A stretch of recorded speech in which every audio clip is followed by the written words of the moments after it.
Yeah, look, Republicans in Congress are patriots and they care about American allies, global leadership, strong support for NATO. We see this, for example, in the nominee for the Secretary of State, in Marco Rubio. He's a senator, a Republican from the Senate. He's a very strong ally of Russia. I'm sorry, I say of Russia, I meant of Ukraine, very strong ally of Ukraine. But we'll see what happens when it goes to work for Donald Trump regarding Russia. But these are the kinds of Republicans who stand up for American values and have been pushing forward and supporting overwhelmingly by three quarters the aid packages for Ukraine. What about the That said, Democrats, sir? mhm, well, all the Democrats have been supporting the aid for Ukraine overwhelmingly. The thing that's unique about this moment, however, is that Donald Trump, who won the election, has a vice president, J.D. Vance, who's one of the minority of the Republicans in Congress who opposes aid to Ukraine. He was the leading voice against aid to Ukraine. He will now be the vice president. And Trump made an argument to his voters as well that we needed to stop funding Ukraine. So there will be a clash. There will be a moment when we see this question about continued aid to Ukraine come into focus. It's not going to be in the next few weeks, but it will be soon enough.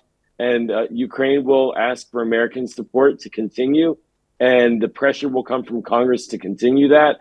And Donald Trump will have to be making some hard decisions. He can't resolve this, as he claimed during the campaign, through a couple of phone calls and end the war in one day. And he Yes, in knows that. 24 hours, sir. That when Yeah, he that's said right. so in his statement when he was in his campaign, sir. Sir, how might this surge in military assistance shape U.S. foreign policy during the transition to Trump's presidency? Well, what we're seeing, and I think that this is a very important point, is that there is only one president, but there are two men who are sort of acting as if they're president. Donald Trump is hosting many foreign leaders at Mar-a-Lago, but he does have and he does have an outside voice globally, so he will have opinions about this. That said, President Biden is the one who has the power and the control, and he has the ability to make these decisions.